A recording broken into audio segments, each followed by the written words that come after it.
One of the big major civil rights issues that's coming, that's going to be here actually may already be here right now, is the question over the use of facial recognition technology in the United States. And that's a very scary dystopian thing that's coming right now.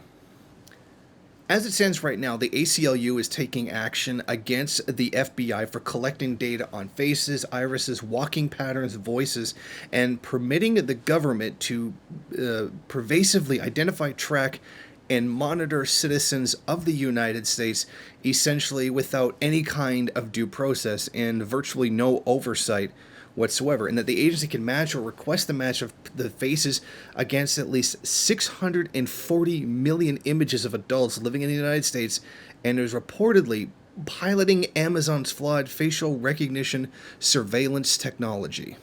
Face and other biometric surveillance technologies can enable undetectable, persistent, and suspicionless surveillance on an unpredictable scale.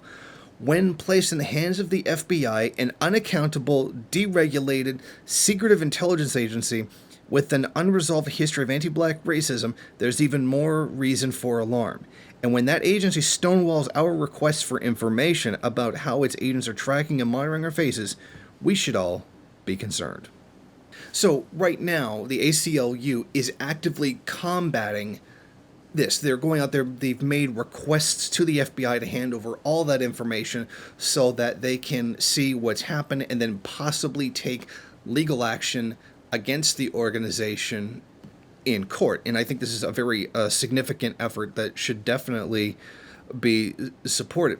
Now, the FBI recently claimed to Congress, they went to Congress and said on record that the agency does not need to demonstrate a probable cause of criminal activity before using its face surveillance technology on the public.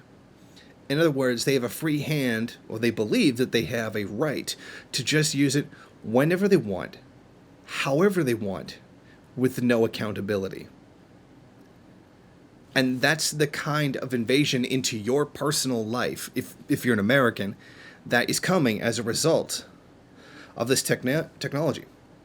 Now, one of the things that's significant here is the fact that they have failed to inform people that when facial recognition technology is used in criminal cases. In other words, you can be arrested, suspected of a crime, because of the use of the facial recognition technology, and then you're not even told about it. You're not given any disclosure in court regarding the technology's use. And that technology is majorly flawed. For example, it has a very bad track record of trying to get any kind of accuracy when it comes to African American faces, or any dark-skinned faces in general. Has a very difficult time telling faces apart. So it's very, very flawed. And you could get nailed because of this flaw, and you don't even know that this was used, so you couldn't even contest it in court. And if that's not a violation of human rights and due process, then maybe I don't know what is. It is also subject to many racial and gender biases. Some of the quasi-AI technology used to demonstrate, to try to investigate certain things. So there's a million things wrong with this technology, and it's being used without your permission or even your knowledge that it's being done. So I would suggest that people in America who like to, freely exist, support the ACLU's effort in combating this. And I will leave a link in the description so that any Americans who do want to take up this fight can do so. Thank you for watching. If you like this program, then please head over to my Patreon page and set up a monthly donation. It's your donations that keep this program running. Also, if you would like, please rate, comment, subscribe, and share in various social media.